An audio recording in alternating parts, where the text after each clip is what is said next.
Oslo, July 31st, 2025. What was meant to be a moment of global prestige turned into a political earthquake. Burkina Faso's president, Ibrahim Traoré, stood before the world and made a declaration that would send shockwaves across continents. I do not need a hypocritical award to legitimize manipulated justice. I reject with contempt any title handed out by those who built unjust borders, drained the lifeblood of weaker nations, and dared to call it peace.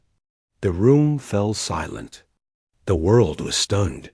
In one single moment, Traoré shattered the illusion of global honor. What many once revered as the pinnacle of peace, the Nobel Prize, was now questioned, exposed, and denounced. Scene. Global reaction, the reaction was swift.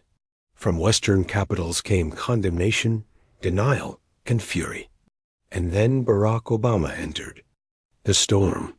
In a move no one predicted, the former U.S. president and Nobel laureate appeared on live television to announce, "When I received the Nobel Peace Prize in 2009, I thought it was the highest honor of my life. But now, seeing Traoré's courage, I realize I was a symbol used to mask failure, silence dissent, and whitewash injustice. I am returning this award." His words were a thunderclap. The world listened, then gasped. Scene. The G7 in crisis behind closed doors. The G7 panicked. Donald Trump called Obama a disgrace, accusing him of playing into the hands of radicals. French officials demanded apologies. Emergency meetings were held by the Norwegian Nobel Committee. Media outlets across Europe and the U.S. launched counter-narratives describing Traoré as a divisive figure and Obama as a confused old man. But across the global south, the picture was different. In Africa, Latin America, and Asia, millions cheered. Scene. The streets rise in Ouagadougou. Thousands poured into the streets chanting, "Not your prize." Traoré refused. Obama returned. The world is waking up. Across university campuses, seminar halls, and social media, a new conversation erupted.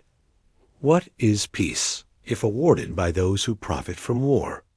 Intellectuals and activists declared the Nobel Prize no longer a symbol of honor but of control. Scene. A global reckoning. The backlash only strengthened the movement. Governments began questioning Western-dominated institutions.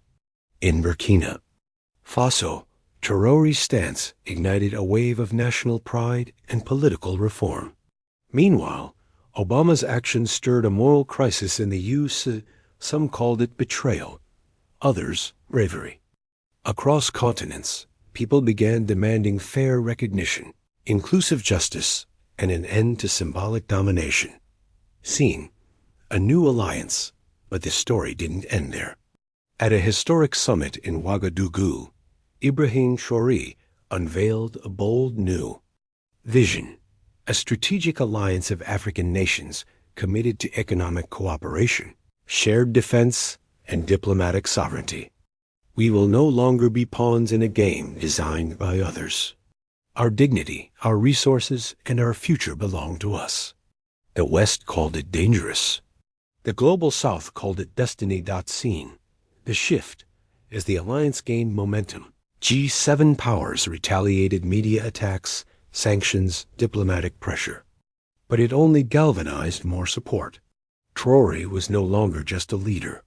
He had become a symbol of resistance, a beacon for a generation reclaiming its identity. The Nobel Prize, once revered, now lay exposed, a soft power weapon draped in kite. Moral rhetoric. Obama and Traoré's defiance sparked a geopolitical awakening, from whispered doubts to global demands for justice. A new world rising. The world stands at a crossroads.